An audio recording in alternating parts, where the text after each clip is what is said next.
बिस्मिल्लाहिर्रहमानिर्रहीम, अस्सलाम वालेकुम रहमतुल्लाहि व बरकातुहू। उम्मीद करता हूँ आप सब लोग खैरियत से होंगे। आप में से किसी बच्चे ने इन पास पेपर्स को अटैम्प्ट करने की कोशिश की है या नहीं की? रही हैं सारे वैसे सालों गाली। और बेटा आपको पता नहीं है कि देखो आगे मैं दे तो क्वेश्चन आपको ऑलरेडी आपको कोई ना कोई क्वेश्चन बैंक तो मौजूद है ना, कोई ना कोई आपके पास डाटा तो अवेलेबल है, करना तो आप लोगों ने खुद है। अब मैं यहाँ बातें कर रहा हूँ तो आप उसमें खुद कहेंगे जनाब ये तुम्हें पता था, ये तो हमने पढ़ा हुआ था, ये तो मैं आता था, तो फिर फ़ायदा तो ना होगा ना इसमें अगर आप घर जाकर नहीं पढ़ते तो। पूरा दरमियान में एक छुट्टी थी उसमें भी आपने अगर नहीं किया तो फिर चुहार ही रहे हो फिर सारे। एनियो जी हम स्टार्ट करते हैं। यहाँ पे कुछ 4-5 सवाल आते हैं जी। फर्स्ट क्वेश्चन पार्ट ए का ही है, discuss any 5 IT general controls related to program change management. जब प्रोग्राम चेंज किया जाता है तो उसके ऊपर जनरल IT कंट्रोल्स क्या होते हैं। प्रोग्राम चेंजेस आपको याद होंगे कि सिस्टम की फंक्शनैलिटी को चेंज कर देना, सिस्टम के अंदर कुछ चीज़ें ऐड ऑन कर देना, सिस्टम में से कुछ चीज़ें निकाल देना। उसकी हो सकता है कि नई रिपोर्टें उसमें से निकलना शुरू हो जाएं, नई इन्फॉर्मेशन निकलना शुरू हो जाए, एक्सेस राइट उसके चेंज हो सकते हैं। तो प्रोग्राम चेंजेस से मुराद क्या होता है कि ओवरऑल सिस्टम के अंदर चेंजेस होती हैं, these are called the program changes. हाँ गुलजार हुसैन, क्या कंट्रोल होना चाहिए प्रोग्राम चेंजेस के ऊपर? ऑथोराइज्ड, देखो सुपर यूजर की बात नहीं हो रही, प्रोग्राम चेंज की बात हो रही है कि आपने एक एप्लीकेशन डेवलप की, उसमें हमने चेंज कर दिया। For the WhatsApp mobile application एक है, उसके अंदर आप चेंजेस कर दी कि जनाब अब दरमियान में हेड क्वार्टर में बैठ के आपकी फ़ोन कॉल्स टेप की जाएंगी, सुनी जाएंगी। अक्सर बार आप देखें अभी नोटिफिकेशन भी आता है कि ये कॉल रिकॉर्ड हो रही है। तो कहाँ पर रिकॉर्ड हो रही है? क्वेश्चन मार्क आ जाता है ना। देखो this is the program change. For पहले काम नहीं होता था, अब हो रहा है। तो अल्टीमेटली प्रोग्राम चेंज से मुराद क्या है? उस पूरे फंक्शंस को चेंज कर देना, एक नई एक ऑलरेडी एग्जिस्टिंग एप्लीकेशन के अंदर जाके चीज़ों को चेंज कर देना। तो क्या प्रोग्राम चेंजेस के कंट्रोल हमने पढ़े थे? ये तो थ्योरी का सवाल है, तो उससे मुश्किल आई नहीं। ऑथराइज होनी चाहिए चेंज प्रॉपरली, जो उसके चेंज की डॉक्यूमेंटेशन हमारे पास मेंटेन होनी चाहिए, जिसमें रीज़न ऑफ आइडेंटिफिकेशन कि क्यों हमें चेंज करने की ज़रूरत पड़ी, किस तरीके से हम उसको जो है वो गैप एनालिसिस करेंगे, किस तरीके से हम उसको जो है वो इनकॉर्पोरेट करेंगे। यूज़र की एक्सेप्टेंस टेस्टिंग होनी चाहिए। प्रोग्राम चेंजेस जिन बंदों ने की हैं और प्रोग्राम को जो टेस्ट कर रहे हैं वो 2 डिफरेंट बंदे होने चाहिए। तो ये अल्टीमेटली वही जो प्रोग्राम चेंजेस के कंट्रोल थ्योरी के तौर पर आपके बुक में थे, वही यहाँ पे आपने यहाँ पे लिख देने हैं। कोई मुश्किल तो नहीं है, यहाँ पे आसान सवाल है। आगे आ जाते हैं। The management of Rose private limited seeks your guidance for the following matters. इसके पार्ट ए और पार्ट बी है। पार्ट ए में क्या है जी? RPL is developing a sales invoicing system both for is cash and credit customers. हम एक invoicing का एक नया सिस्टम लगा रहे हैं सेल इनवाइसिस को जनरेट करने के लिए। The system would record customers name, email address, sale number, NTN number etcetera at the time of sale. जब हम सेल करते हैं तो हम उसकी ये चीज़ें रिकॉर्ड कर लेते हैं। अगर आप पॉसिबल अगर किसी ब्रांड से शॉपिंग करने जाएं, ठीक है, तो आपसे फ़ोन नंबर पूछते हैं, ऑलरेडी उनके पास रिकॉर्ड मौजूद होता है। समटाइम अगर आपसे कई दफ़ा वो फॉर्म फिल करवा लेते हैं कि आपका नेम भी आ रहा होता है, ईमेल एड्रेस भी आ रहा होता है। अगर फॉर कोई टैक्स की इम्प्लीकेशन है तो हम कहते हैं कि अगर आप फॉर फाइलर हैं तो आप अपना NTN नंबर दे दें ताकि आपको टैक्स कम कटे। रिक्वायर्ड क्या जी? Briefly discuss any 4 application controls with the help of examples which should be incorporated in system to ensure completeness and accuracy of data. Sale invoice का सिस्टम चल रहा है, इसकी कंप्लीटनेस और एक्यूरेसी ऑफ डाटा उसको किस तरह से इंश्योर किया जाएगा, और कौन से ऐसे कंट्रोल इनबिल्ट कर दिए जाएं हमारे इस एप्लीकेशन के अंदर। क्या चीज़? डुप्लीकेशन नहीं होनी चाहिए। किस चीज़ की डुप्लीकेशन? इनवाइसेस की डुप्लीकेशन नहीं होनी चाहिए। यानी कि जो मैनुअल इनपुट्स हैं, यानी कि आपको मैनुअल चेंज करने की इजाज़त नहीं होनी चाहिए। किस चीज़ को? सेल इनवाइस नंबर को। अगर आप सेल इनवाइस नंबर को मैनुअली चेंज कर सकते हैं या मैनुअल इनपुट कर सकते हैं तो फिर प्रॉब्लम क्या होगी? फिर वहाँ पे कंप्लीटनेस ऑफ इंफॉर्मेशन के ऊपर एक क्वेश्चन मार्क आ जाएगा। फिर और जी एग्जिस्टेंस चेक से मुराद क्या है? खैर पहले एग्जिस्टेंस चेक की बात की ना, इसकी एग्जांपल दें। यहाँ सेल सिस्टम के पॉइंट ऑफ व्यू से बताएं एग्जिस्टेंस। फॉर एग्जाम्पल अगर एक कस्टमर का नंबर हमारे पास सिस्टम में मौजूद ही नहीं है तो उसकी सेल की ट्रांजैक्शन क्या नहीं होनी चाहिए, प्रोसेस ही नहीं होनी चाहिए। अगर वो कस्टमर कोड वहां पे एग्जिस्ट करता है, अगर वो कस्टमर कोड हमारे पास ओपन हुआ है तो फिर ही वो क्या करे, उसकी इंफॉर्मेशन को फैच करे और उसके अंदर सेल इनवॉइसेस को रिकॉर्ड करने की इजाजत दे।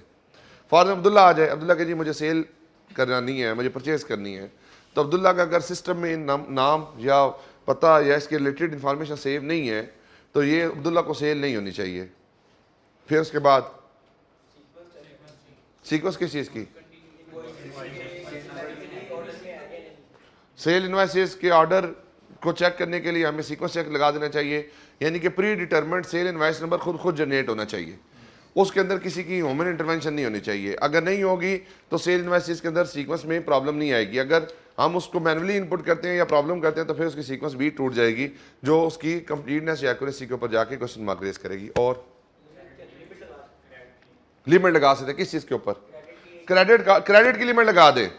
अब वादा एक कस्टमर आया है, उसको मैंने 5,000 का क्रेडिट दे दिया है, तो जब मैं 6,000 की सेल उसको बुक करने की कोशिश करूंगा तो क्या करेगा, वो उसको रिजेक्ट कर देगा। क्यों रिजेक्ट कर देगा, क्योंकि उसकी लिमिट कितनी है, 5,000 की है। वो वहां पे कहां पे मैंने दे दी है, उसके अंदर ऑलरेडी इनपुट कर दी है। फिर रिपीट परचेज करने कोई बंदा आता है हमारे पास तो उसकी फील्ड्स हमारे पास रिकॉर्डेड हैं, तो ऑटोमेटिकली अक्सर औकात आप देखें कि अगर एक रिपीट बाइंग आप किसी चीज़ की करें, फॉर फूड पांडा के ऊपर आपने एक ऑर्डर किया, 2-3 दिन गुजरने के बाद आप दोबारा ऑर्डर करने जाते हैं तो उसके ऊपर ना उसने एक सेपरेट टैब बना दिया होता है, ऑलरेडी मेड ऑर्डर्स। तो आप क्या उसी में से कोई दोबारा री ऑर्डर करना चाहते हैं तो आपके लिए आसानी होती है, 1 क्लिक के ऊपर क्या करेगा, वो आगे पूरा ऑर्डर प्रोसेस कर देगा। ना आपको जाना पड़ेगा, रेस्टोरेंट को ढूंढना पड़ेगा, ना प्रोडक्ट ढूंढनी पड़ेगी। मुझे पता है कि मैं फॉर एग्जांपल CP 5 स्टार का रैप खाता हूँ एग्जांपल के तौर पर, ठीक है, तो अब जो रैप है वो मेरे री ऑर्डर के अंदर आ रहा होगा, तो मैं जाऊँगा क्लिक करूँगा तो फौरी तौर पर मुझे वो चीज़ मिल जाएगी। अब ये भी एक फंक्शनलिटी सिस्टम के अंदर रखी जा सकती है कि जो एप्लीकेशन कंट्रोल्स हैं उसके अंदर हमें पूरी इंफॉर्मेशन दोबारा ना इनपुट पर करनी पड़े, बल्कि रिपीट परचेज के ऊपर हम उसकी स्पेसिफिक प्री डिटरमिन्ड फिगर्स दें तो ऑटोमेटिकली उसकी सारी इंफॉर्मेशन को फैच कर लें। तो वहाँ से भी क्या होगा।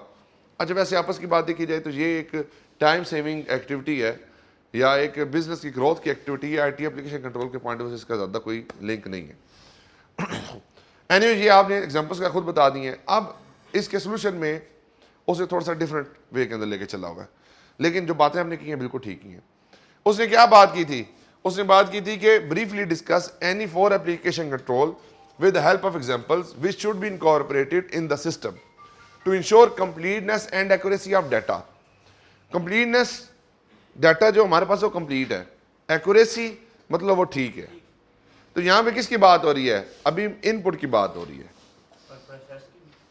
प्रोसेस कहाँ पे, उसने क्या बात की है, एक्यूरेसी ऑफ डाटा। अब यहाँ पे प्रोसेसिंग में ठीक है, अगर इवन आउटपुट भी ठीक है।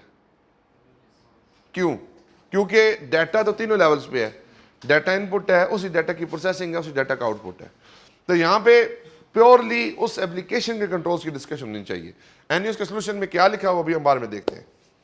RPL पार्ट बी पे आ जाए जी, ये समझ आ गया पॉइंट आपको, मुश्किल तो नहीं है। RPL office has recently been damaged by fire causing a system down time for 5 days। आग लगी है, सिस्टम 5 दिन के लिए बंद हो गया। Required to advise any 3 general IT control to RL which may ensure continuity of its operation in the future।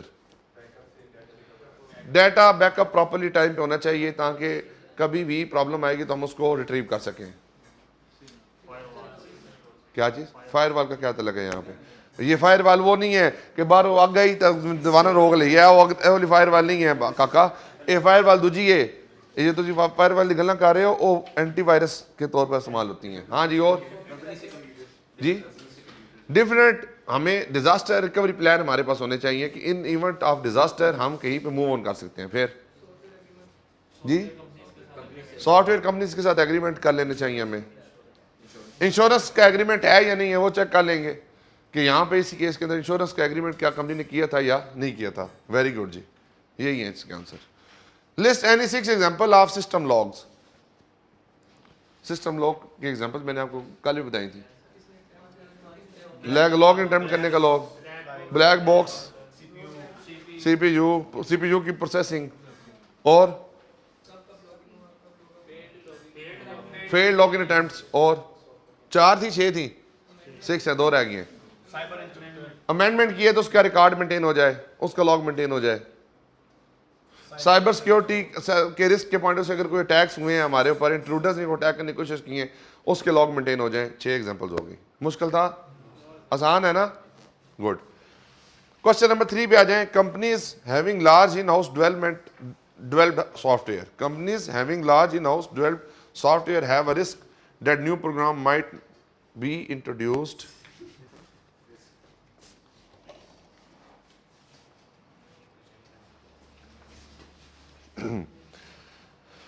have a risk that new programs might be introduced without proper authorization, यानी कि कोई नया programme आए बगैर authorization के। Briefly discuss any for generating control to mitigate this risk. हाँ जी, system development हो रही है, यूजर्स की रिक्वायरमेंट को प्रॉपरली डॉक्यूमेंट करना चाहिए। फिर बेटा यहां पे क्या बात हो रही है कि ऑथराइज नहीं हो रहा काम, सिर्फ ऑथराइजेशन भी नहीं ना, सारे पॉइंट्स को ना लिखें। Companies having large in house developed software have a risk that new programs might be introduced without proper authorization. Briefly discuss general control to mitigate this risk. बेटा नया प्रोग्राम आपने नहीं नया सॉफ्टवेयर लगा दिया बगैर ऑथराइजेशन के, तो उसके कंट्रोल क्या होंगे? जर्नल हर तरफ नहीं लेके जाना, इधर भी ले जाओ, इधर भी ले जाओ, इधर भी ले जाओ, बड़ा स्पेसिफिक रहना हमने इसमें जी। और बेटा सिस्टम डेवलप हो रहा है, एक नया सॉफ्टवेयर लग रहा है, डिजाइन चेक कर लेना। सबसे पहले तो ये देखना चाहिए कि जो सिस्टम है उसकी प्रॉपर लेवल के ऊपर जाके स्टडी हुई, सिस्टम की स्टडीज हुई या नहीं हुई प्रॉपर। फिर उसके बाद क्या प्रॉपर सिस्टम की authorization at the top level of the management उसकी हुई या नहीं हुई, उसकी ऑथराइजेशन को चेक कर लेंगे। और कोई भी प्रोग्राम इंट्रोड्यूस करने से पहले उसके प्रॉपरली स्टेप्स फॉलो होने चाहिए जो उसकी एक बेसिक स्टडीज हैं। फिर उसके बाद रिसर्च और डेवलपमेंट को जी जब पूरा सिस्टम लग रहा होगा तो फिर क्या करें? स्टाफ की ट्रेनिंग करवाएं, फिर यूजर एक्सेप्टेंस टेस्टिंग करवाएं, फिर डाटा माइग्रेशन ठीक तरीके से करवाएं, और फिर क्या हो? सिस्टम गो लाइव हो। अब क्या हो गया? रिस्क आपका मिटिगेट हो गया। समझाई बात की? इसका आंसर अभी देखते हैं एंड के ऊपर, एंड पे सारे इकट्ठे आंसर देख लेंगे। Discuss effect on application controls where general IT controls are ineffective.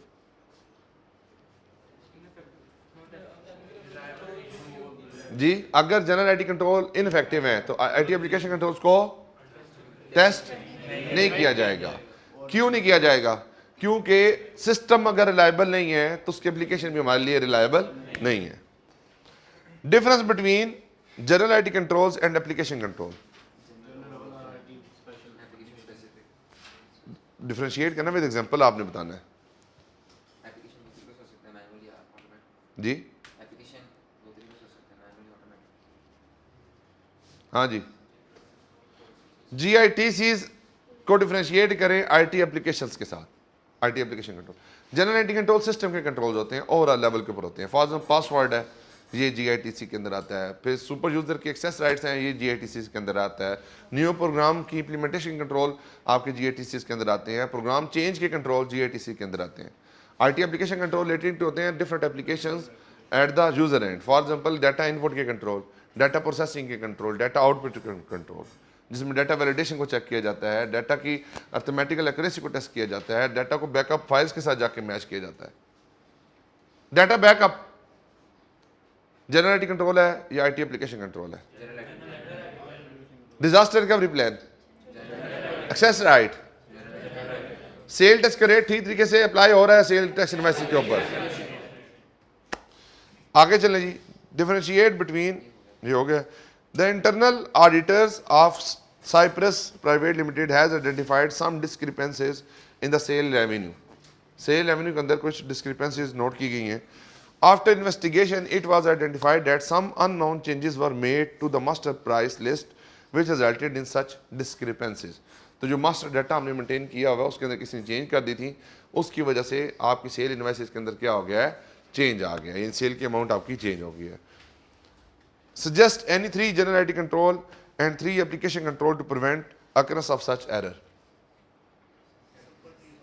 सबसे पहले एक्सेस राइट्स को रीएवैल्यूएट किया जाए और देखा जाए कि सिस्टम के अंदर डाटा फाइल को चेंज करने की एक्सेस किस किस के पास है. Only authorized users should be allowed to make in any changes in the master data file. उसके बाद फिजिकल एक्सेस को रिस्ट्रिक्ट कर देना चाहिए बाय इंट्रोड्यूसिंग सर्टन जो आपके लॉक्स हैं या सर्टन मैटर्स हैं. उसके अलावा पासवर्ड्स लगा देने चाहिए. अगर सिस्टम के अंदर कहीं डाटा पड़ा हो तो उसके सिस्टम के पासवर्ड लगा देने चाहिए ताकि उसको कोई एक्सेस ना कर सके. पहले देखें, फॉर एग्जांपल कंप्यूटर जहाँ पड़ा है उस दरवाजे को ताला लगा हुआ है तो बंदा एंटर नहीं हो सकता. फॉर एग्जांपल वो ताला टूट गया है, उसके बाद सिस्टम के ऊपर कोई बंदा आता है, अगर इसके ऊपर पासवर्ड लगा है तो उसको इसके अंदर बंदा जाके घुस नहीं सकता. तो ये सारे क्या हो गए आपके जनरल आईटी कंट्रोल हो गए. अब एप्लीकेशन कंट्रोल्स पे क्या होंगे? वैसे आपस की बात है, ये जनरल आईटी कंट्रोल के थ्रू ही मैनेज होता है, लेकिन एप्लीकेशन कंट्रोल अगर आप बनाने की कोशिश करें तो क्या बनेंगे जी? चेक डिजिट्स किस तरह?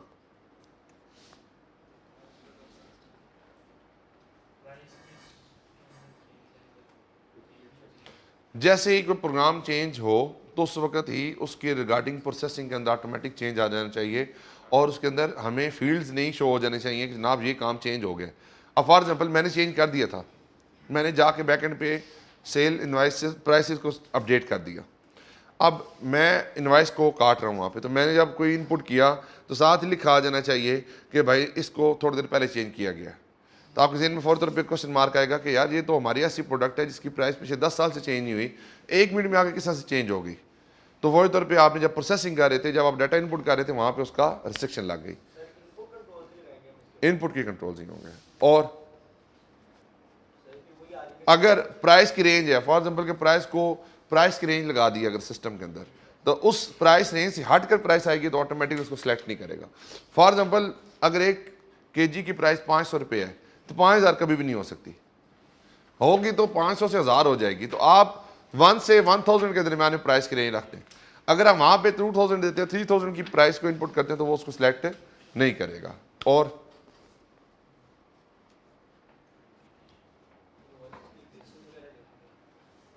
जो आपकी प्रोसेसिंग हो रही है उसके अंदर जो रेट लगा है फाइनली आउटपुट के अंदर है, उसके बैक एंड पे जाके उसका जो एक्चुअल मास्टर फाइल है इन हार्ड फॉर्म जिसकी बेसिस के ऊपर रेट अपडेट हुआ उसके साथ जाकर कंपेयर कर लेंगे.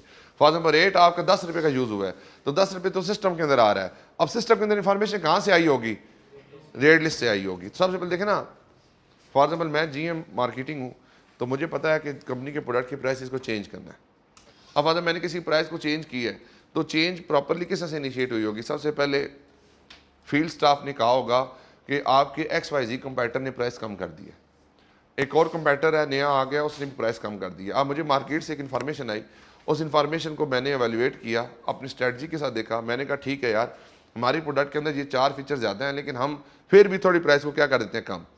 अब मैंने प्राइस कम करने का ऑर्डर दिया. उसी वक्त एक जो जूनियर ऑफिसर था उसने प्राइस लिस्ट को अपडेट किया, अपने मैनेजर को रिव्यू करवाई, मैनेजर रिव्यू करने के बाद वो मेरे पास ले आया, मैंने फाइनली साइन किए. साइन करने के बाद मैंने सुपर यूज़र को दिया और कहा कि इसको जाके सिस्टम के अंदर अपडेट कर दे. अब सिस्टम के अंदर एक इन्फॉर्मेशन अपडेट हो चुकी है, ठीक है. अब आप सारे यूज़र हैं सिस्टम के ऊपर बैठे हुए हैं. अब आपने एक इनवाइस प्रोसेस की है, इनवाइस प्रोसेस करने पे रेट लगा है, रेट को फौरी तौर पे आप सैंपल बेसिस पे क्या करेंगे? उस प्राइस लिस्ट अप्रूव्ड के साथ जाके मैच कर लेंगे कि जो सिस्टम के अंदर प्राइस आ रही है क्या वाकई ही उसके बैक एंड के ऊपर एक ऑथराइज फाइल मौजूद है या नहीं है. क्लियर हो गई जी बात? इशू तो नहीं है, मुश्किल तो नहीं है, सवाल समझ आ रही है ना? ठीक हो गया जी.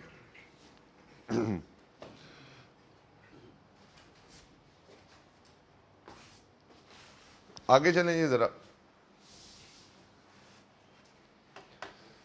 What do you understand by logical access controls? Briefly describe any 4 logical access control. मेरा ख्याल है इस सिलेबस में अब नहीं है, एक बार फिर चेक कर लें इसको. है नहीं है? पक्की बात है. आई के बुक में देखें,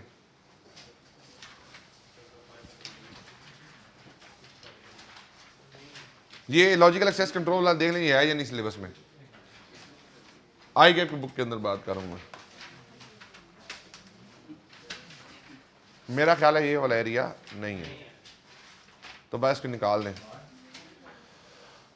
आगे है जी, Sawari limited is engage in business of assembling motorcycles, following IT related matters are under consideration of the management.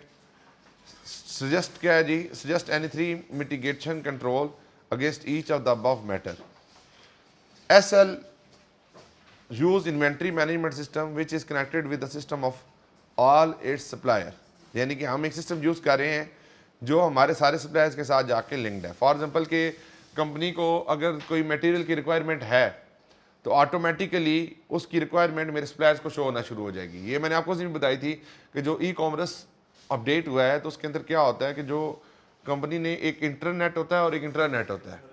Internet के थ्रू सारे सप्लायर्स को क्या क्या लिया जाता है, लिंक कर लिया जाता है। अब वो पर्टिकुलर्स हर चीज़ एक्सेस कर रहे होते हैं सप्लायर्स। फॉर एग्जांपल मैं ये एसी का कवर बनता है, एसी कवर बनता है फॉर एग्जांपल पॉलीथिन के जो राइजन होते हैं ना, छोटे छोटे दाने, उससे।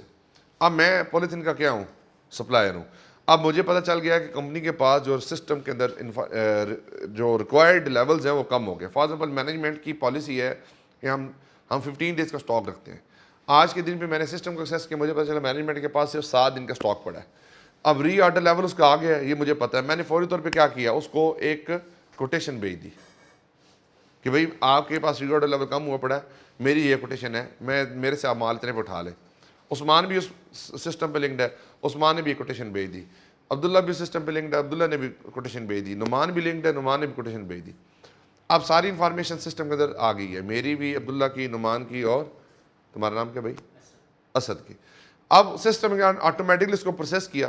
प्रोसेस करने के बाद उसने कंपैरेटिव स्टेटमेंट बना दी। उसने कहा जी कि ये दाना जो ग्रेन्यूल्स हैं, ये नुमान ने इतनी कोटेशन दी है, असद ने इतने की दी है, अब्दुल्ला ने इतने की दी है, और नौशरवान ने कितने दी है। ऑटोमेटिकली वहाँ से जिसकी लोअर प्राइस होगी उसको सेलेक्ट करेगा, सेलेक्ट करके आगे प्रेजेंट कर देगा ऑर्डर्स के अंदर। फर्स्ट नंबर पे नौशरवान, दूसरे नंबर पे नुमान, तीसरे नंबर पे असद, चौथे नंबर पे अब्दुल्ला, पाँचवें नंबर पे उस्मान। तो उसने क्या किया, सिस्टम ने ऑटोमेटिकली सारी प्रोसेसिंग कर दी। ये क्या है, सिस्टम उसके साथ एक लिंक्ड है ई-कॉमर्स के थ्रू। यही बात यहाँ पे भी कर रहा है। IMS generate and send purchase order to the supplier automatically when the inventory reach the reorder level. SL has recently been receiving the complaints of short deliveries. तो जो सिस्टम में ऑटोमेटिकली पीओ रेज कर देता है। हमने यहाँ पे discuss किया ना कि मैं खुद ही फाइल कर देता हूँ, यहाँ पे कहते हैं कि उनका सिस्टम ऑटोमेटिकली क्या कर देता है, परचेज ऑर्डर रेज कर देता है। तो अब प्रॉब्लम क्या आ रही है कि शॉर्ट डिलीवरीज हुई हैं, यानी कि हमें जो क्वांटिटीज मिली हैं कम है। On further inquiry, it was revealed that supplier received different quantity orders than those actually generated by IMS. यानी फॉर एग्जाम्पल के सिस्टम के अंदर मुझे पता है अगर हमारा री ऑर्डर लेवल 500 टन का है तो 500 टन की हमें दोबारा क्वांटिटी चाहिए।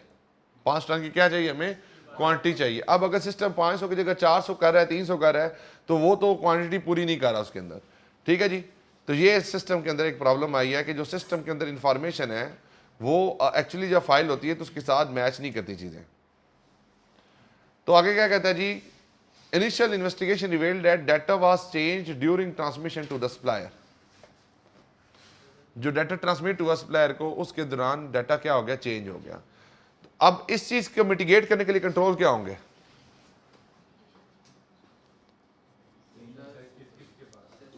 अब मैं एग्जांपल देता हूं, ऐसे नहीं होगा। अब आपने एक इंफॉर्मेशन थ्रू, जाहिर बात है डाटा जो उस सिस्टम के ऊपर आ रहा है उसकी कहीं ना किसी तरीके से कम्युनिकेशन तो हो रही होगी ना। अब फॉर एग्जांपल के जो परचेज ऑर्डर बना सिस्टम के अंदर से वो प्रोटेक्टेड नहीं था। वो जब आपने ईमेल के थ्रू भेजा, इंट्रूडर्स बीच में ऐड हुए, उन्होंने क्या किया, उस पीओ की प्राइस, पीओ को ही चेंज कर दिया। अब बेसिकली डाटा ट्रांसमिशन के ऊपर एक इशू आया है। तो फर्स्ट सबसे पहले क्या होगा, आप डाटा इंक्रिप्शन की तरफ जाएंगे। डाटा इंक्रिप्शन क्या होता है, यानी कि आप पासवर्ड प्रोटेक्टेड कर सकते हैं, यानी कि आप 2 पासवर्ड लगा दें, एक इनपुट का पासवर्ड लॉक करने के लिए, दूसरा अनलॉक करने के लिए। तो वो आप सेपरेट ईमेल के थ्रू उसको भेजें। तो डाटा इंक्रिप्शन के हैं हमारे पास सिलेबस में नहीं, इसके अंदर देखो ना हमारे सिलेबस में आएगा कि बुक के अंदर डाटा इंक्रिप्शन है, मेरा ख्याल नहीं है। कंट्रोल और डाटा ट्रांसमिशन भी नहीं है, पक्की बात है। ये आएगा बुक, देखें मुझे दिखाई दे जरा, ओपन।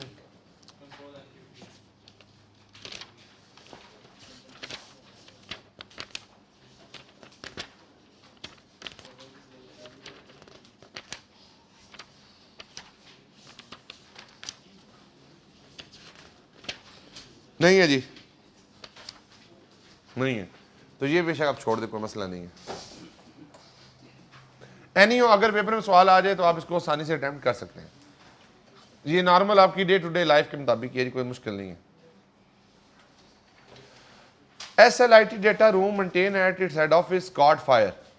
आपके जो यहाँ पे IT रूम है उसके अंदर आग लग गई है। All data including last month backup kept with in the premises was lost and critical hardware was also slightly damaged due to this incident. Consequently, SLIT operation suffered a downtime of 10 days.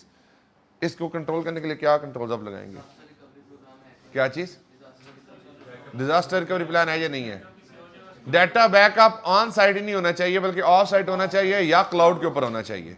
जाहिर बात है, अगर मैं यहीं पे data backup रख, यहीं system लगा और यहीं पे डाटा बैकअप रख रहा हूँ, आग लगी तो बैकअप भी गया, सिस्टम भी गया, तो मुझे डाटा बैकअप क्या करना चाहिए? ऑफ साइट रखना चाहिए। ऑफ साइट से मुराद क्या है कि यहाँ से डाटा उठा के उसको किसी XYZ लोकेशन पे भेज दूँ जो उससे हट करो, या दूसरी बात क्या है, क्लाउड के ऊपर कर दूँ, वन ड्राइव ले लूँ, मेगा की एक्सेस ले लूँ, या कोई भी जो मेरे पास टूल्स अवेलेबल अमेज़न के या कोई और, तो मैं उसकी डाटा बैकअप के प्लान्स लेकर वहीं पे अपने डाटा को बैकअप करूँ। दूसरा मेरे पास क्या होना चाहिए? डिजास्टर रिकवरी प्लान होना चाहिए। तीसरा मेरे पास क्या होना चाहिए? सॉफ्टवेयर कंपनीज के साथ मेरे कॉन्ट्रैक्ट्स होने चाहिए तो मैं किसी और के साथ जाके काम को अपना कंटिन्यू कर सकूँ। क्लियर होगी बात? कोई शुद्ध नहीं यहाँ तक? पक्की बात है जी? 10 हो गए। Briefly discuss the key characteristics of small size organization with respect to internal control and risk with auditor may face in audit. ये अभी हमने नहीं पढ़ा जी।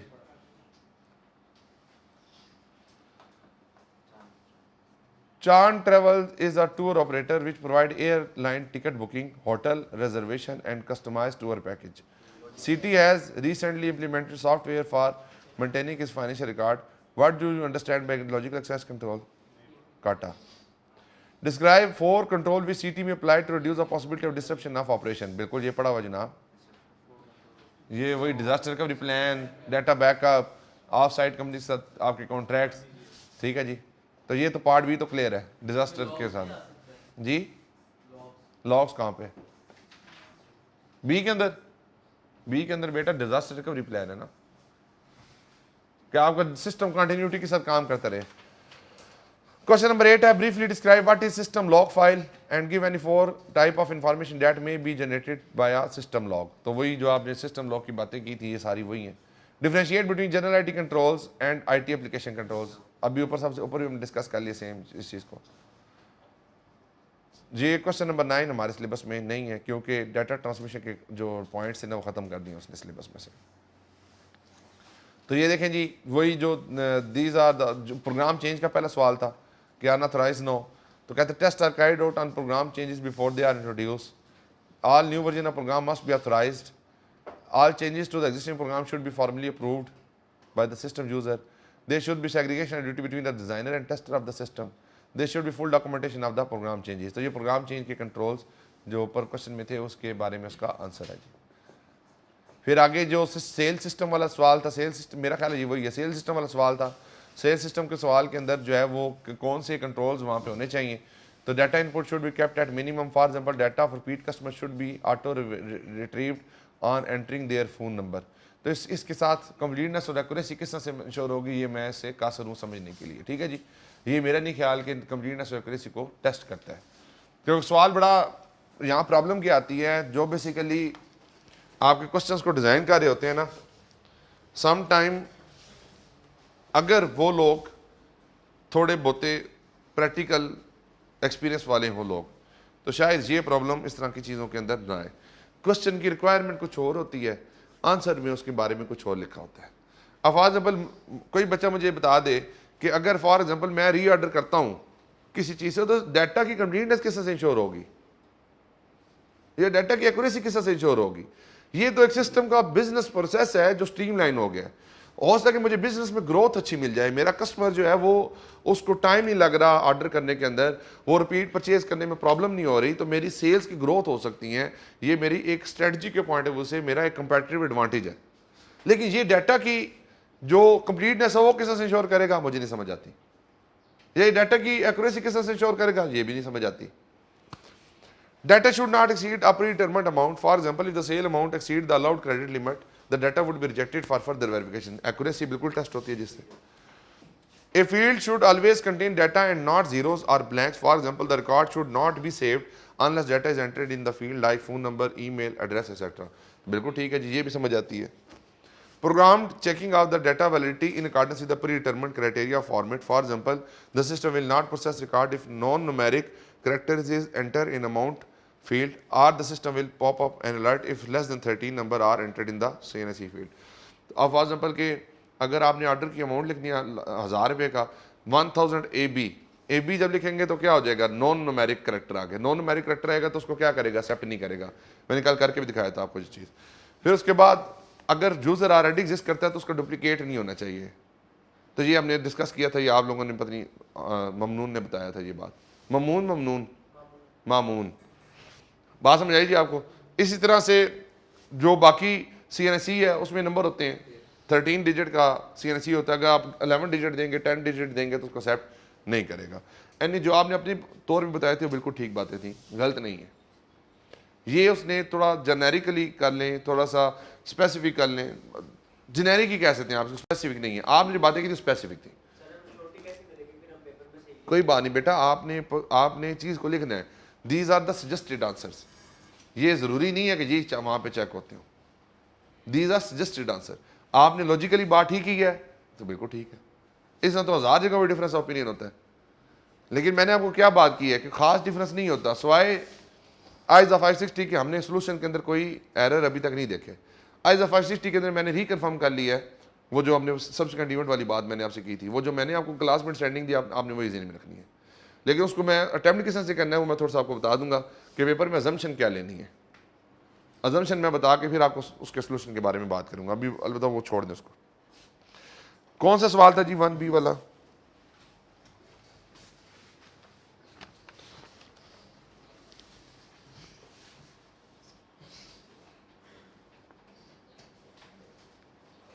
हाँ जी, इसके पार्ट B जो था वो था कि जो आपका डाउन टाइम हो गया 5 दिन का, तो क्या कंटिन्यूटी ऑफ द ऑपरेशन को करने के लिए कौन से कंट्रोल्स होने चाहिए। There should be measure for protection of the equipment against fire, power failure and other hazards. तो ये आपकी इंश्योरेंस हो सकती है, उसका कोई ना कोई का इवेंट हो सकता है। There should be a control over maintaining secure second copies of the all program data file, data backups आपके पास होने चाहिए।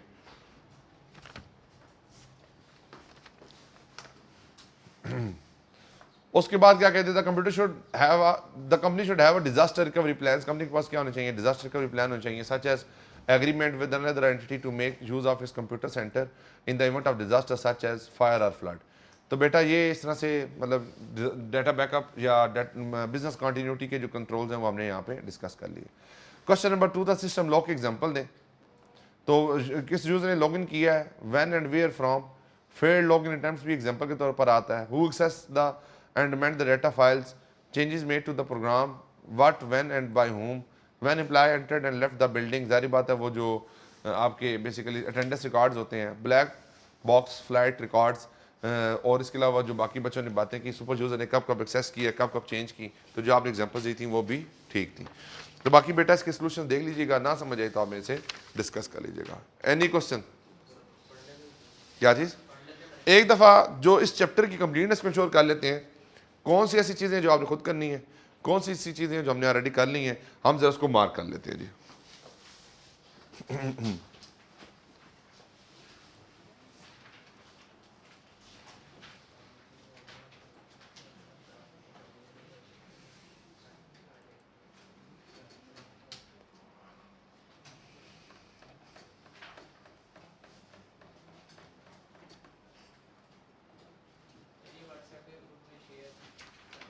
क्या चीज़?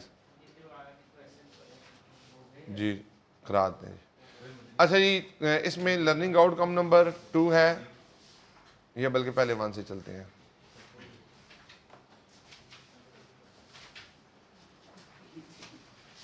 कंट्रोल इसके पॉइंट से हमने बात की थी। 1.1 रीडिंग मटेरियल है, सिर्फ आप इसको सिर्फ रीड करेंगे, रीडिंग मटेरियल से ज़्यादा नहीं है। The meaning of the internal control reading है, और मैंने इसके साथ जो आपको डे 1 के ऊपर एक एग्जांपल दी थी कि हम किस तरीके से काम करते हैं, डिज़ाइन, इम्प्लीमेंटेशन, कंट्रोल टेस्टिंग, ये उसके पॉइंट से सारी बातें हैं जी। ये भी आप इसको एक दफ़ा रीड आउट कर लीजिएगा जी, ठीक है जी। पढ़ लें, पढ़ना है तो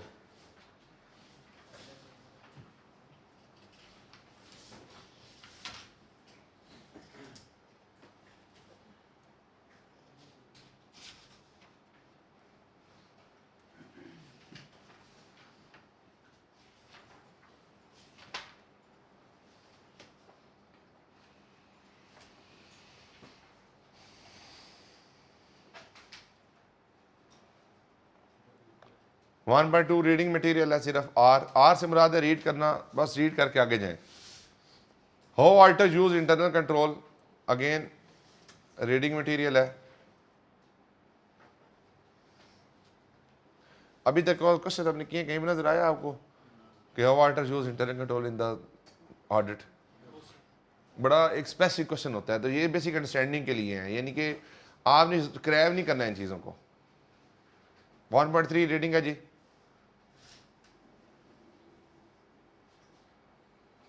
ये आपने ऑलरेडी पढ़ा हुआ, design of the internal control system, implementation of the internal control system and the control, जो उसके पॉइंट से हम काम करते हैं, ठीक है जी।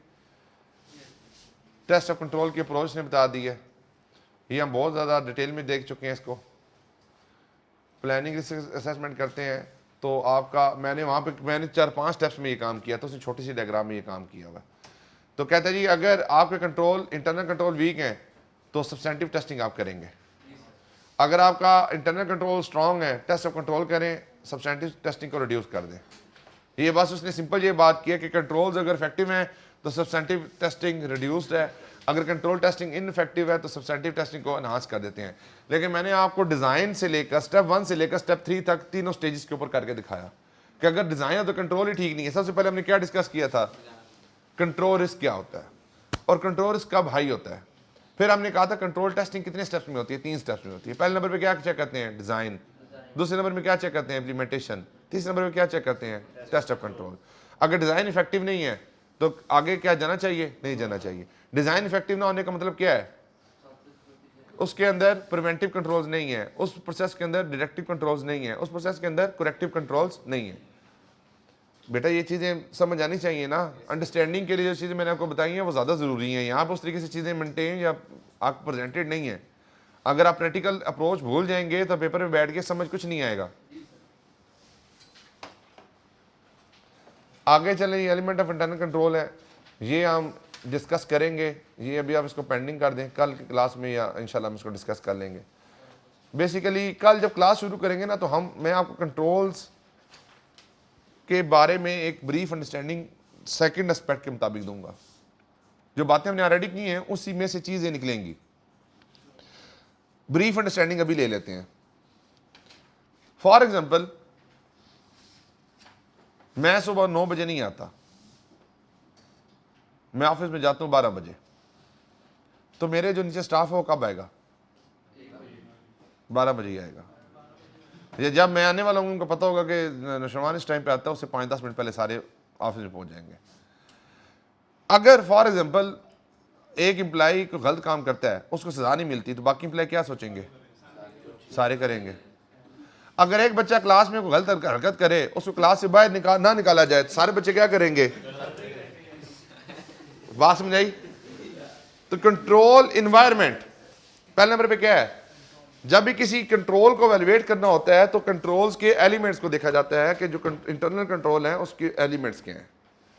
तो जिस इन्वायरमेंट के अंदर कंट्रोल लगा हुआ है वो इन्वायरमेंट कितना कंट्रोल को खुद इस्तेमाल करता है, कितनी उसकी ऊपर स्ट्रिक्टनेस रखता है। जितना कंट्रोल इफेक्टिव होगा उसका मतलब क्या है, कंट्रोल इन्वायरमेंट इतना स्ट्रॉन्ग है। अगर मैं सुबह 9 बजे आता हूँ तो सारे 9 बजे आएंगे, अगर मैं 10 बजे आता हूँ तो सारे 10 बजे आएंगे।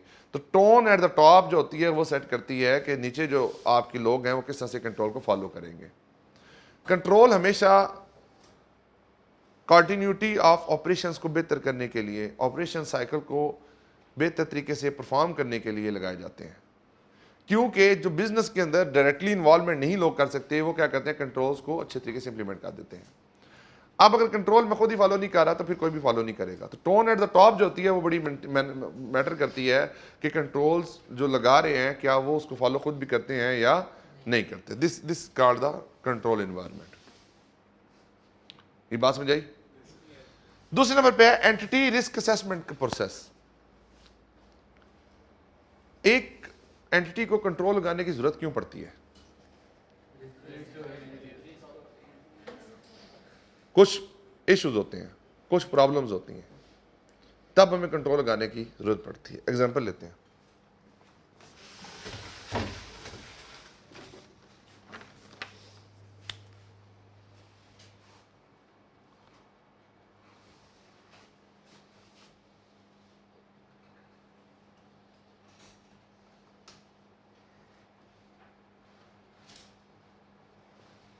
No sale order is prepared, कोई सेल ऑर्डर नहीं बनता कंपनी में।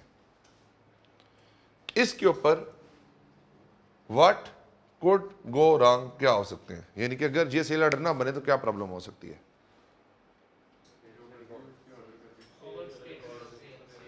ओवर स्टेटमेंट ऑफ सेल हो सकती है, सेल किसी और को करनी थी किसी और के नाम पे हो गई है, क्रेडिट लिमिट हो सकता है कि उसकी चेक ना की गई हो। जारी बात सेल ऑर्डर लेते तो हम उसकी क्रेडिट लिमिट्स को भी चेक करते हैं। गलत डिस्क्रिप्शन ऑफ क्वांटिटी डिस्पैच हो जाए, गलत आपकी रेट लग जाए, तो ये सारे क्या प्रॉब्लम्स हैं। अगर ये कंट्रोल्स नहीं होता, सेल ऑर्डर नहीं बनता तो क्या होगा? अल्टीमेटली एक प्रॉब्लम बनेगी।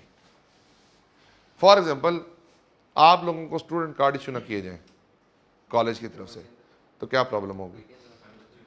अनऑथराइज्ड बंदा क्लास में आके बैठ सकता है। देखो ना, ममनून हुसैन क्लास में बैठा हुआ है ना, सदर साहब है ना, सदर साहब। अब मैं ममनून हुसैन तो वैसे अल्लाह को प्यारे नहीं हो गए मैं। अब ममनून हुसैन साहब क्लास में आके बैठना चाहें, क्लास में आके बैठ जाएं, क्यों बैठ जाएं? क्योंकि ममनून हुसैन साहब के पास कोई कार्ड ही नहीं है, इसके पास भी नहीं है, इसके पास भी नहीं है, इनके पास भी नहीं है, कोई भी बंदा क्लास में आके बैठ सकता है। तो ये क्या है? ये कंट्रोल ना होने की वजह से प्रॉब्लम है। अब हमेशा जो बिजनेसेस काम करते हैं वो किस तरीके से कंट्रोल को डेवलप करते हैं? बिजनेस हमेशा ट्रांसफॉर्म होता है with the passage of time. जैसे जैसे हमें कोई प्रॉब्लम आती है हम उस प्रॉब्लम को ठीक करने के लिए कंट्रोल्स बिल्डअप करने शुरू कर देते हैं। फॉर एग्जांपल पहले सेल ऑर्डर नहीं बनते थे, हमने सेल ऑर्डर बनाना शुरू कर दिए, लेकिन जब तक मुझे पता नहीं होगा मैंने सेल ऑर्डर क्यों बनाए हैं उस वक्त तक ये कंट्रोल उसको मैनेज नहीं कर सकता। तो सबसे पहले जब भी हम कोई काम करते हैं तो हमें क्या पता होना चाहिए कि क्या मसाइल हो सकते हैं कंट्रोल ना होने की सूरत में। अब फॉर एग्जांपल हम कोटेशन कॉल नहीं करते, कोटेशन नहीं मंगवाई जाती, क्या प्रॉब्लम हो सकती है? रेट हमें सही ना मिले, क्वालिटी ठीक तरीके से हमें उस तक ना मिले। अगर फादर में पीओ नहीं इशू करता परचेज ऑर्डर तो क्या प्रॉब्लम होगी? गलत प्रोडक्ट आ गई है, किसी को अकाउंट फारी नहीं कर सकते, रेट गलत उसमें सिलेक्ट हो गया।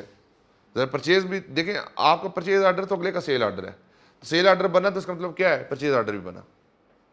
आई बात समझ? तो अगर पीओ नहीं बनता तो अगेन इसके वाइस पर से चलेंगे जो सेल ऑर्डर के कंट्रोल्स हैं। अगर फॉर एग्जांपल आपकी जो अटेंडेंस सिस्टम है वो है ही नहीं तो क्या इशू हो सकता है? घोस्ट एम्प्लॉइज हो सकते हैं, जो एम्प्लॉय एग्जिस्ट ही नहीं करते उनका भी नाम बीच में आ रहा हो, और गलत सैलरी प्रोसेस हो जाएगी। जारी बात है उनकी कोई छुट्टियों का सिस्टम मौजूद नहीं है, कोई और कार्ड मौजूद नहीं है। अब ये क्या हो रहा है? देखिए दूसरे नंबर पे मैंने क्या कहा, entity risk assessment process. Entity का रिस्क असेसमेंट प्रोसेस क्या है? एंटिटी किस तरीके से अपने की रिस्क को आइडेंटिफाई करती है और उनको किस तरीके से कंट्रोल्स के थ्रू लेके चलती है। हमेशा एक बात याद रखनी है आपने, हर रिस्क के ऊपर कंट्रोल होता है। अगर मुझे रिस्क का ही नहीं पता तो मैं कंट्रोल्स नहीं डेवलप कर सकता। अब फॉर एग्जांपल कार्ड की मैंने एग्जांपल दी थी, तो कार्ड की जरूरत कब पड़ी होगी? जब क्लास में कोई अनऑथराइज बच्चे आके बैठे होंगे, वो चीज़ आइडेंटिफाई हुई होगी, तो फिर मैनेजमेंट ने सोचा होगा नहीं यार हमें जो है ना यहाँ पे कंट्रोल लगाना चाहिए, कार्ड सिस्टम भी इंश्योर करना चाहिए। और इवन ये हो सकता है कि आपके थंब इंप्रेशन, जब आप एडमिशन करवाने हैं तो आपके थंब इंप्रेशन जो है वो इन कर लेने चाहिए। हर क्लास के बाहर एक सिस्टम लगाओ, आप वहाँ पे थंब इंप्रेशन लगाएं तो ऑटोमेटिकली डोर अनलॉक हो जाए। अगर आपने फीस जमा नहीं कराई तो अनलॉक ना हो। अगर आप फॉर एग्जांपल क्लास ए में एडमिशन लिया और क्लास बी में जाते तो वहां पे आपको डोर अनलॉक ना हो, ठीक है। तो ये क्या है, ये कंट्रोल्स इनबिल्ट हो सकते हैं कहां पे, सिस्टम के अंदर। तो जब तक एंटिटी की रिस्क असेसमेंट नहीं होगी, एंटिटी को अपना प्रॉब्लम वाले एरियाज का नहीं पता होगा, उस वक्त तक हम उसके ऊपर अच्छे कंट्रोल्स डेवलप नहीं कर सकते। पहले हमने क्या डिस्कस किया था कि कंट्रोल्स हमेशा tone eight the top set करती है कि जो टॉप लोग फॉलो करेंगे तो फिर नीचे लोग फॉलो करेंगे। अगर ऊपर वाले लोग कंट्रोल को फॉलो नहीं करेंगे तो नीचे वाले लोग भी फॉलो नहीं करेंगे। अगर कंट्रोल एनवायरनमेंट स्ट्रॉन्ग है तो इंटरनल कंट्रोल सिस्टम भी क्या है, स्ट्रॉन्ग है। दूसरे नंबर में हम क्या देखते हैं, एंटिटी का रिस्क असेसमेंट प्रोसेस, कि जो एंटिटी है इसने क्या अपने सिस्टम के अंदर को रिस्क आइडेंटिफाई किए, जिन्हें क्या कहा जाता है, what could go wrong. What could go wrong, दोबारा पढ़ लें, आगे हमने इसको बहुत ज्यादा डिस्कस करना है। व्हाट कुड गो रॉन्ग का मतलब क्या है, क्या गलत हो सकता है, कब, अगर ये कंट्रोल मौजूद ना हो तो क्या गलत हो सकता है, वो क्या है, रिस्क है। वो रिस्क कहां से आइडेंटिफाई होगा, बिजनेस के ऑपरेशन से आइडेंटिफाई होगा, बिजनेस के सिस्टम से आइडेंटिफाई होगा, बिजनेस के प्रोसेस से आइडेंटिफाई होगा। और उस रिस्क को कंट्रोल हमने किसके थ्रू करना है, कंट्रोल्स लगा के हमने इसको ठीक करना है। फिर आगे इंफॉर्मेशन सिस्टम है, जाहिर बात है सिस्टम के कंट्रोल्स जो भी हमने डिस्कस किया, नया सिस्टम डेवलप करने के कंट्रोल्स, प्रोग्राम चेंजेस करने के कंट्रोल, एक्सेस राइट के controls, GITC overall, IT application control, तो सारे इंफॉर्मेशन सिस्टम के अंदर आते हैं। क्योंकि जो मैंने इंफॉर्मेशन सिस्टम की बात की थी तो मैंने क्या कहा था कि कोई भी information, financial statement final deliverable है, उस डिलीवरेबल को बनाने के लिए सिस्टम इस्तेमाल हुआ है। सिस्टम में डाटा जेवी के थ्रू पोस्ट हुआ, जेवी से जीएल, जीएल से ट्रायल, ट्रायल से फाइनेंशियल स्टेटमेंट। तो इंफॉर्मेशन सिस्टम के कंट्रोल भी होना ज़रूरी है। फिर कंट्रोल एक्टिविटीज़ हैं, ओवरऑल आपके जो इंटरनल कंट्रोल्स बिल्डअप होते हैं सारे एरियाज के ऊपर, उनके बारे में बात है। मॉनिटरिंग ऑफ द कंट्रोल है, जारी बात है कंट्रोल बना लिया जाए और कंट्रोल की एवेल्यूशन ना की जाए तो फिर भी फ़ायदा नहीं है। कंट्रोल को जब मैनेजमेंट खुद एवेल्यूएट करती है तो फिर ही वहाँ से कंट्रोल की डेफिशिएंसीज आइडेंटिफाई होती हैं, और जब कंट्रोल्स की डेफिशिएंसी आइडेंटिफाई होती हैं तब ही ऑडिटर उसके ऊपर या मैनेजमेंट उसके कंट्रोल रेपरकशंस और बाकी चीज़ों को देख सकता है। अब किसी भी एंटिटी का जब आप ऑडिट करने जाएंगे तो आप इन चीज़ों की अंडरस्टैंडिंग लेंगे। कंट्रोल्स को टेस्ट करने से पहले, हमेशा कंट्रोल को टेस्ट करने से पहले आप देखेंगे कि कंट्रोल एनवायरनमेंट कैसा है, क्या कंट्रोल को फॉलो किया जाता है या नहीं किया जाता, क्या एंटिटी ने अपने कोई रिस्क असेसमेंट की है और उस रिस्क असेसमेंट पे क्या क्या कंट्रोल्स बिल्डअप किए हैं, फिर क्या एंटिटी का इंफॉर्मेशन सिस्टम मौजूद है और उसके अंदर कौन कौन से कंट्रोल्स हैं, क्या एंटिटी की कंट्रोल एक्टिविटीज़, इंटरनल कंट्रोल जो बाकी एरियाज में लगे हैं वो ठीक तरीके से काम कर रहे हैं, and then finally what is monitoring of the control. तो अगर ये सारे पैरामीटर वहाँ पे एग्जिस्ट करते हैं तो फिर ही हम कंट्रोल टेस्टिंग की तरफ आगे आएंगे। देखिए कंट्रोल रिस्क हाई है वो भी यहीं से आइडेंटिफाई होगा। अगर कंट्रोल एनवायरनमेंट ही वीक है तो कंट्रोल रिस्क क्या है, हाई। क्यों, क्योंकि कंट्रोल उस कोई प्रिवेंशन नहीं कर सकेगा, डिटेक्शन नहीं कर सकेगा और करेक्शन नहीं कर सकेगा। ये बात समझ आ गई आपको? ये थ्योरी के पॉइंट ऑफ व्यू से आ सकता है जी कि एलिमेंट ऑफ कंट्रोल्स के बारे में बात करें, हो सकता है कि आपको क्वेश्चन आ जाए what is meant by the control environment, what is meant by the entity, risk assessment process, information system क्या होते हैं, मॉनिटरिंग ऑफ द कंट्रोल क्या होता है। लेस लाइकली है कि यहाँ से एक थ्योरेटिकल क्वेश्चन आए, लेकिन फिर भी अगेन आपने इसको अंडरस्टैंड करना है जी। बेटा कुछ पढ़े ही नहीं है अभी तक, क्या पढ़ा है यार, ये कंप्लीट कर लो, कल हम प्रॉपर स्टार्ट करें अपना जो एरिया है। वरना तो बेटा आज तीसरा चौथा दिन है खाली आईटी कंट्रोल्स के ऊपर ही, 3 सफ़ों का पेज, 4 सफ़ों के ऊपर जो है टोटल चैप्टर है। ये आगे किस तरीके से काम करते हैं ये सारी बातें हमने की हुई हैं, मतलब हम पहले अंडरस्टैंडिंग करते हैं, उसके बाद फिर हम वॉक थ्रू करते हैं इम्प्लीमेंटेशन चेक करने के लिए, उसके बाद हम टेस्ट ऑफ कंट्रोल को परफॉर्म करते हैं। फिर आगे कंट्रोल एनवायरनमेंट क्या होता है, तो ये सारी बातें उसके अंदर है जी। अगर communication of enforcement of integrity and ethical value, हम अगर कहें कि जनाब को गलत काम करेगा तो उसको फायर कर दिया जाएगा।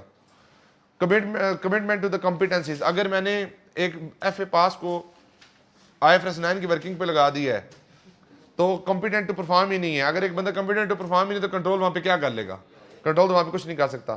पार्टिसिपेशन ऑफ द मैनेजमेंट, अगर मैनेजमेंट खुद ही कंट्रोल फॉलो नहीं करती टॉप लेवल के ऊपर तो नीचे लोग कोई भी फॉलो नहीं करेंगे। Management philosophy and operating style same उसके साथ लिंक्ड है। ऑर्गेनाइजेशन स्ट्रक्चर है, टाल है या फ्लैट है, अगर टाल स्ट्रक्चर होगा तो वहाँ पे कंट्रोल ज़्यादा होंगे, अगर फ्लैट होगा तो वहाँ पे हायरार्की कम होती है, वहाँ पे कंट्रोल्स आपके कम होंगे जी। फिर आप किस तरह से अपने अथॉरिटी राइट्स देते हैं, ह्यूमन रिसोर्स की पॉलिसी को किस तरह से एस्टैब्लिश करते हैं, एज ऑफ रीडिंग आपने करनी है। फिर एंटिटी का रिस्क असेसमेंट प्रोसेस है, रीडिंग इसकी आप करेंगे एक दफ़ा। ये बेटा सारे रीडिंग करने हैं आपने। इंफॉर्मेशन सिस्टम क्या होता है, कंट्रोल एक्टिविटीज़ क्या होती हैं, ये देखें प्रिवेंशन, डिटेक्शन और करेक्शन वाली बात यहाँ पे हो रही है कंट्रोल एक्टिविटीज़ में। रीडिंग मटेरियल है जी सिर्फ आपका यहाँ तक। हेडिंग नंबर 2.5 तक आपने रीड करके आना है। मैं यहाँ से किसी से कोई भी सवाल कर सकता हूँ जी।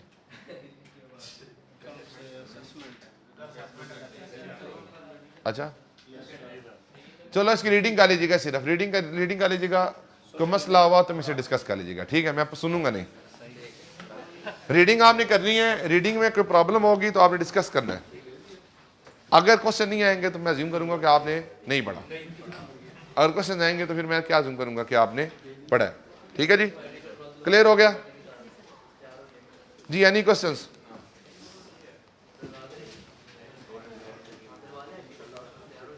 जी जी, एनी क्वेश्चन? नो क्वेश्चन जी। ले जी, आज की डिस्कशन को यहीं पे हम करते हैं कंक्लूड। मिलते हैं इंशाल्लाह फिर कल क्लास में, तब तक के लिए अल्लाह हाफिज़।